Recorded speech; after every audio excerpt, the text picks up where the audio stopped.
جنگ احد جو کہ 3 ہجری میں لڑی گئی، جب دونوں فوجیں آمنے سامنے آئی تو کافروں کی فوج میں سے ایک شخص نکلا جس کا نام تھا طلحہ ابن ابی طلحہ الابداری۔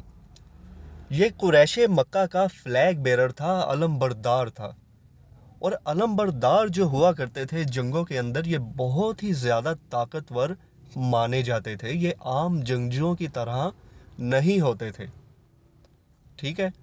تو یہ شخص وہاں سے نکلا اور اس نے آ کر مسلمانوں کو مقابلے کی دعوت دی کہ کون ہے جو ان میں سے اس کا مقابلہ کرے گا۔ مسلمانوں کی فوج میں سے امام علی علیہ السلام آگے بڑھے اور آپ نے اس پر ایک ہی وار کیا، اور وہ ایسا وار کیا کہ یہ شخص زمین پر گر گیا۔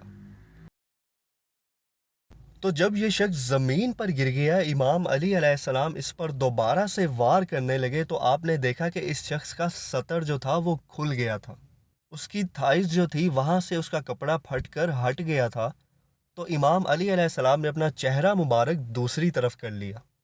اب یہاں پر دیکھیں کہ کیا حیا تھی ان کے اندر کہ اب سامنے عورت موجود نہیں ہے، مرد ہے، پھر بھی امام علی علیہ السلام نے اس سے حیا کی اور اپنا چہرہ مبارک دوسری طرف کر لیا، کیونکہ مرد کے سطر کا بھی پردہ ہوتا ہے۔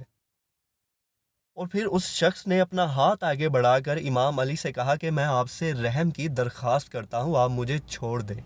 تو امام علی علیہ السلام نے جو تلوار اٹھائی ہوئی تھی ذوالفقار، اس کو نیچے کر لیا، آپ نے اسے نہیں مارا۔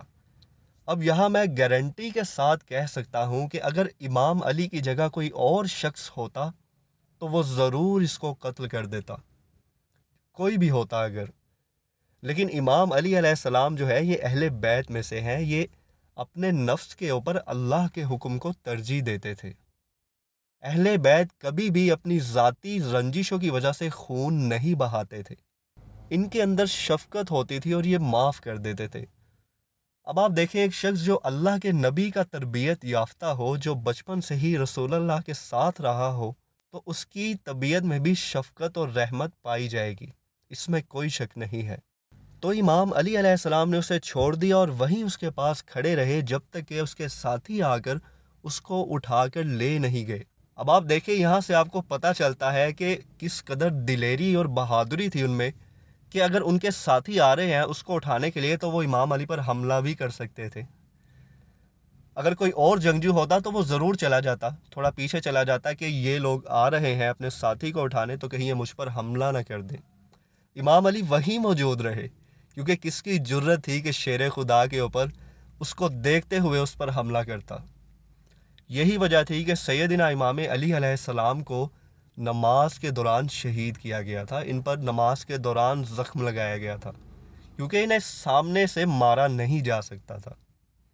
تو امام علی علیہ السلام وہی کھڑے رہے جب تک کہ وہ آ کے اس زخمی شخص کو، کہ جس کا نام طلحہ ابن ابی طلحہ الابداری تھا، اسے اٹھا کر لے نہیں گئے۔ اب جب امام علی علیہ السلام واپس گئے تو سیدنا عمر بن خطاب رضی اللہ تعالیٰ عنہ نے ان سے کہا کہ یا ابا الحسن، آپ نے اسے چھوڑ کیوں دیا؟ اس سے وہی بات آ گئی، میں نے کہا کہ اگر امام علی کی جگہ سیدنا عمر بھی ہوتے نا تو وہ اس کو ضرور قتل کر دیتے، اور اس پر کوئی گناہ نہیں ہوتا، کیونکہ کافر جو لڑنے آیا ہوتا ہے جنگ کے دوران اس کو قتل کرنا یہ ثواب ہوتا ہے۔ لیکن امام علی علیہ السلام جو تھے ان کی طبیعت میں شفقت تھی جیسے رسول اللہ کی طبیعت کے اندر موجود تھی۔